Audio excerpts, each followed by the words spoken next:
আজকে কি বার? সূর্য ডুবার সাথে সাথে শুক্রবার। আরবিতে রাত্র আগে আসে, ইংরাজি আর বাংলায় দিন আগে আসে। আজকে কি বার? গত শুক্রবারও তো গেছে। বলেন তো, প্রত্যেক শুক্রবারে 200 বার দুরূদ পড়ার অভ্যাস কার? একজন হাত উঠান তো দেখি, যে আমি প্রতি শুক্রবারে আমার অভ্যাস 200 বার দুরূদ পড়া। আমি 2000 বললাম না, 1000 বললাম না। হাইসেন না, হাইসেন না। দুরূদ দিয়েই কিন্তু আপনাকে পার করবে। পুলসেরাতে যদি ফেসা যান তো কিতাবে লেখা আছে, দুরুদের গাঠি মাথায় দিয়া পার করায় দিবে। দুরুদের গাঠি আপনাকে বডিগার্ড হইয়া পার করাবে। এই উম্মত ডাইরেক্ট দুযোগে পড়বে না। পুলসেরাতের থেকে স্লিপ খাইলো দইরা ঝুলা থাকবে অতক্ষণ পর্যন্ত, যতক্ষণ পর্যন্ত প্রমাণিত না হবে আর কোনো দুরূদ নাই। আল্লাহর রসুল তো আমাদের কাছে আবেদন করছিলেন, শুক্রবারে আমার উপরে বেশি বেশি দুরূদ পড়ো। এটা হাদিসে আছে। এখন ছাড় দেন, হাদিসের সফটওয়্যারে যায় এই হাদিস পাবেন। আবেদন করছিলেন, শুক্রবারে আমার উপরে বেশি বেশি দুরূদ পড়ো। আপনি আবেদন রক্ষা করলেন কোথায়? 200 বার তো পড়লেন না 24 ঘন্টায়। 24 ঘন্টায় 200 বার পড়লে পার ঘন্টায় কতবার হয়? পার ঘন্টায় 10 বার পড়লে 20 ঘন্টায় 200 বার হয়। 24 ঘন্টায় হয় 240 বার। আপনার তো 200 বারের উপরে হতো। 100 বারও তো কেউ গত জুমায় পড়ে নাই। এক যুবকও তো 10 বার পড়ে নাই। আসবাব আছে আপনার ঘরে, আমি মানি। ইটালির, গ্রিসের, ইউরোপের মানি আমি, কিন্তু আপনার ঘরে রহমত নেই। কেননা রহমত তো আসে দুরূদ দিয়া, রহমত তো আসে মসজিদ থেকে। মসজিদের লোকে তো সম্পর্ক নাই, রহমত কোত্থেকে আসবে? আমি শেষ জায়গায় চলে আসছি, আর লম্বা করতে চাইতেছি না। উপর থেকে বৃষ্টির মতো পানি পড়তেছে, চতুর্দিক থেকে ঠান্ডা। কথা অল্পই, যদি দিলে গাঁথতে পারি তো যথেষ্ট হবে। আমার কাছে প্রমাণ আছে। বনি ইসরাইলের এক বদমাশ ছিল, প্রতি রাত্রে ব্যভিচারের পিছনে বর্তমান টাকায় 50 থেকে 60 লক্ষ টাকা খরচ করত। একদিন রাত্রে এক মেয়েকে ধরে নিয়ে আসছে, কামরায় ঢুকায় দিয়া বলছে, আমি প্রস্তুতি নিয়ে আসতেছি। আয়সা দেখতেছে মেয়ে অজরে কাঁদতেছে। তো কিফিল বলতেছিল, নাম ছিল কিফিল। কিফিল বলতেছিল, তোকে জোর করে আনি নাই, তুই নিজের হাতে আমাকে নিজে সদিচ্ছায় আমার কাছে ধরা দিছিস, টাকা দিয়েই নিয়ে আসছি, কাঁদিস কেন?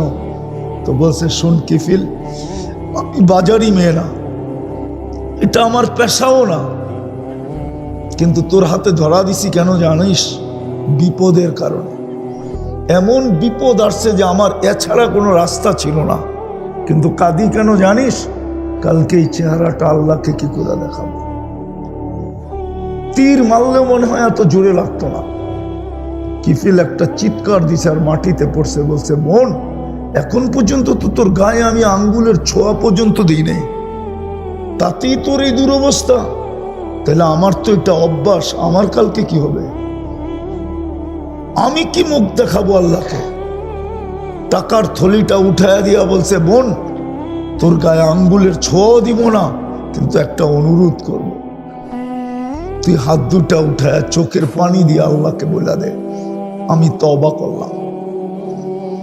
ওই রাত্রে কিফিল মারা গেছে। স্বর্ণ অক্ষরে দরজায় লেখা উঠছে, কদ গফার আল্লাহু লিকিফলিন, আল্লাহ কিফিলকে মাফ করে দিয়েছে।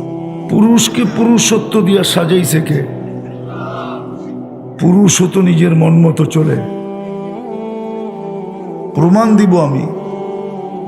নারীকে নারীত্ব দিয়ে সাজাইছে কে? নারীও তো মন মতো চলে।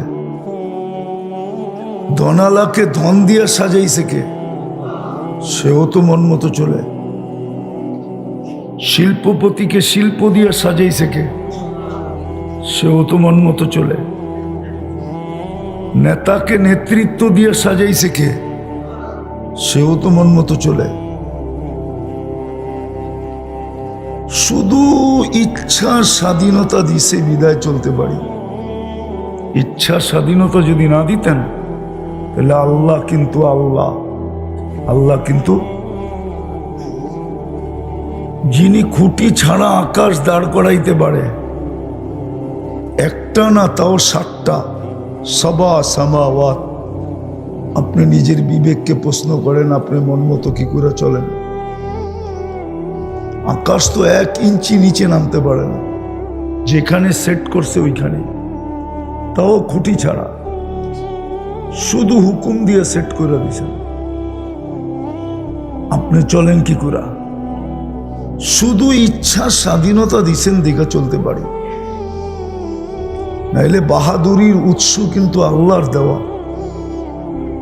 আবারও পিছের থেকে দেখাইতেছি, যুবকের যৌবনের বাহাদুরি, যুবকের বাহাদুরির উৎস যৌবন, পুরুষের বাহাদুরির উৎস পুরুষত্ব, নারীর বাহাদুরির উৎস নারীত্ব, টাকাওয়ালার বাহাদুরির উৎস টাকা, শিল্পপতির বাহাদুরির উৎস শিল্প, পদস্থ ব্যক্তির বাহাদুরির উৎস পদ, শিক্ষিতের বাহাদুরির উৎস শিক্ষা, সুন্দরীর বাহাদুরির উৎস সৌন্দর্য, সব আল্লাহর দেওয়া। বলবেন আল্লাহর বিরুদ্ধে চলি তো চলি কি করে? তাইলে আমি দেখাই, সব মুসলমান তো, আমরা সব মুসলমান তো, হ্যাঁ কি বলেন? ইসলামের ছাপ কতটুকু আছে বলেন? সর্বক্ষেত্রে ইসলামের ছাপ কতটুকু আছে? ইসলামের যদি ছাপ থাকতো তো যুবক নেটে দেখা চুল কাটে কি করে? 14 তারিখ উদযাপন করে কি করে? 31st নাইট উদযাপন করে কি করে? এরকম 3টা দেখাইলাম, 300 দেখানো যায়। সারারাত্র নেটের ভিতরে গুনাহ করে কি করে? যদি মুসলমান হইতো, একটা কথা বুঝাইতে পারতাম মনকে যে এইখানে আছে আর কোথাও নাই। মুসলমানের জন্য যদি রাখা না থাকতো, যেটা যুবক দেখে 14 তারিখ, এটা বুঝি জান্নাতে নাই? গান বুঝি জান্নাতে নাই? নাচ বুঝি জান্নাতে নাই? 14 তারিখ বুঝি জান্নাতে নাই? সবই তো জান্নাতে রাখা আছে। মা তাশতাহি আনফুসুকুম, যা চাবে তা মিলবে। এটা তো খোলা ডিগলার, আল্লাহ ডিগলার দিতেছে, মা তাশতাহি, তুমি যা চাবে তা মিলবে। সাহাবা এক একটা করে জিজ্ঞেস করছে, মদিনাওয়ালারা জিজ্ঞেস করছে কৃষি হবে? আমরা কৃষি প্রধান লোক। তা আল্লাহ রাসূল বলছে হবে, কিন্তু দুনিয়ার মতো না। বীজ লাগাবে, লাগাইতে দেরি, একসাথে সবকিছু কমপ্লিট হতে দেরি হবে না। গাছ হবে, ফল হবে, পাকবে, তোমার সামনে চলে আসবে, সবই তো আছে। জান্নাতে গান নাই? 40 বছর টানা গান হবে। দুনিয়ার গান গান্দা, যেটা 3 মিনিটের 4 মিনিটের বেশি দুনিয়ার কোনো গান নেই। জিজ্ঞেস করেন, 4 মিনিটের বেশি দুনিয়ার কোনো গান নেই। অরিজিনাল কথাগুলা 4 মিনিটও না, শুধু আ উ করতে করতে লম্বা হয়। জিজ্ঞেস করেন ওদেরকে। জান্নাতের গান তো টানা 40 বছর হবে। আওয়াজ, সিঙ্গার। জান্নাতি নিজে বলবে লাকানাল মৌতুল্লা মুতনা, আল্লাহ এরকম আওয়াজ, মৌত থাকলে তো মৌত হয়ে যেত আওয়াজের ঝংকারে। প্রত্যেক জান্নাতিকেই তো আল্লাহ সিঙ্গার বানাবে, দাউদ আলাইহিস সালামের গলার আওয়াজ দিবে। আর কি চায়? দাউদ আলাইহিস সালাম তো জবুর পড়তেন, পাহাড় ডান্স করত, গাছ পর্যন্ত হেলতে থাকতো, সমুদ্রের মাছ পর্যন্ত বাহির হয়ে আসতো। মুসলমান কিন্তু ইসলামের ছাপ নাই। মুসলমান ইসলামের ছাপ নাই। তাহলে আপনি আপনাকে মুসলমান বলেন কি করে? বলেন।